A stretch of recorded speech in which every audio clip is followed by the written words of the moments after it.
Arnold Bertonneau was a good man and a proud man. He was raising his family in New Orleans when war came. It was what we call the Civil War. The folks in New Orleans were calling it the war between the states because they were in Louisiana. But you see, Arnold Bertonneau was what was called a colored Creole.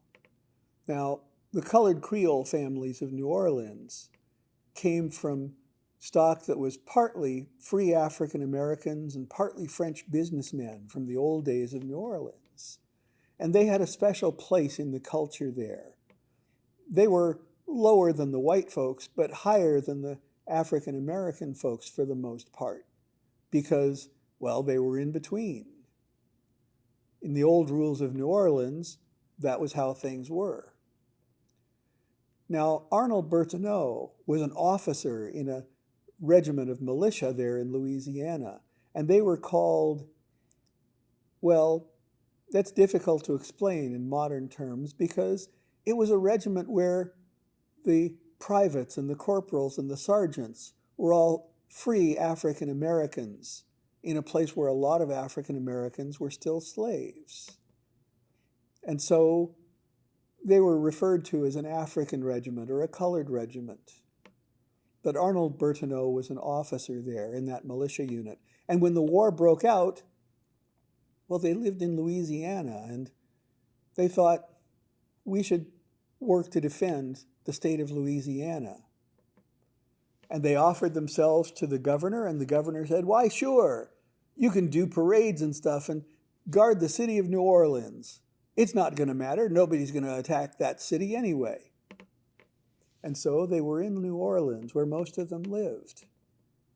Well, as the war continued, the rest of the Confederacy wasn't happy that there was a dark-skinned regiment in Louisiana, and they began applying political pressure, saying, you should get rid of those folks. That isn't what we're fighting for.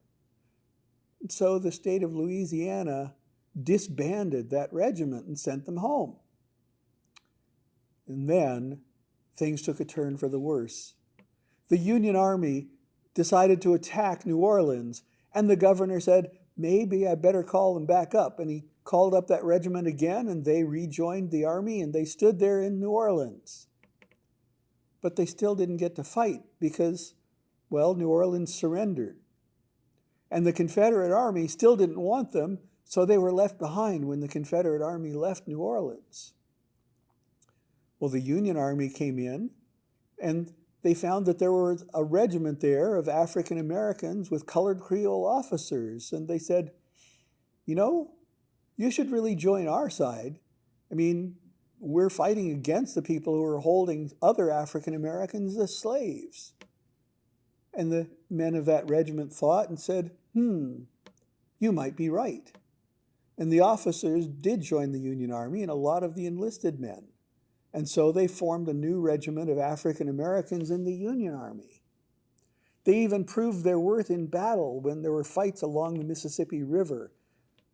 But there was a lot of prejudice then, and a lot of folks were saying that African Americans and even those colored Creoles weren't as good as white folks. So it was that the officers like Arnold Bertonneau were forced to resign their commissions as officers. Oh, they were told they could serve as enlisted men if they want, but they weren't good enough to stay as officers. Now, Arnold Bertonneau was a proud man, and he thought this was an insult. So did the other officers, and they all resigned. They went back to business in New Orleans, and after the war, they stayed in business in New Orleans. But again, things took a turn for the worse, because after the war, things in Louisiana became more and more like they were in the rest of the South. And the colored Creole folks were begun to be treated like other African Americans. They'd had their own schools and they had their own culture, but suddenly they weren't as good as they had been as far as the eyes of the other people, especially the white folks. And so they changed the school system in Louisiana so that the colored Creole had to attend the same schools as other African Americans. The worst schools, the ones with old books and bad teachers. Well, Arnold Bertonneau sued the school district in New Orleans over this. And he lost because the courts weren't on his side. Well, he and the other members of the Bertonneau family, they moved west. And eventually they settled in what is now Pasadena, California. They opened businesses here. They bought land. Arnold Bertonneau himself had a grocery store in what's now Old Town Pasadena. And when the Rose Parade was running those days, it would run right past his shop. Well, Arnold Bertonneau didn't exactly publicize the fact that he'd been a Civil War officer or that technically he had served on both sides of the war. And one of the reasons was that would have meant admitting who he was and what regiment he'd been in. As a colored Creole in New Orleans, he'd been considered African American. Here in Pasadena, the family was so light-skinned and with a French name, they were just considered French from Louisiana. And he didn't tell anybody any different as far as we know. Oh, but he raised a fine family. In fact, one of his sons went on to become locally kind of famous for a while because, you see, his son, A.J. Bertonneau, had this great idea. He thought that the Tournament of Roses needed to have a better place for their January 1st events, especially the football game. And he thought that there was land down in the arroyo that would be a perfect place to build a stadium to have football.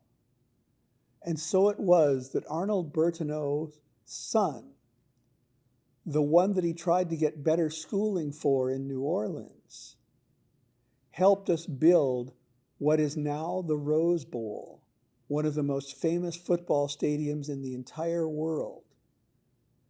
And that came about because, well, New Orleans changed after the Civil War. If it had stayed the same, the Bertonneau family would have stayed there. But because things changed, they came west to Pasadena, a place where they could build a new home and a new football stadium.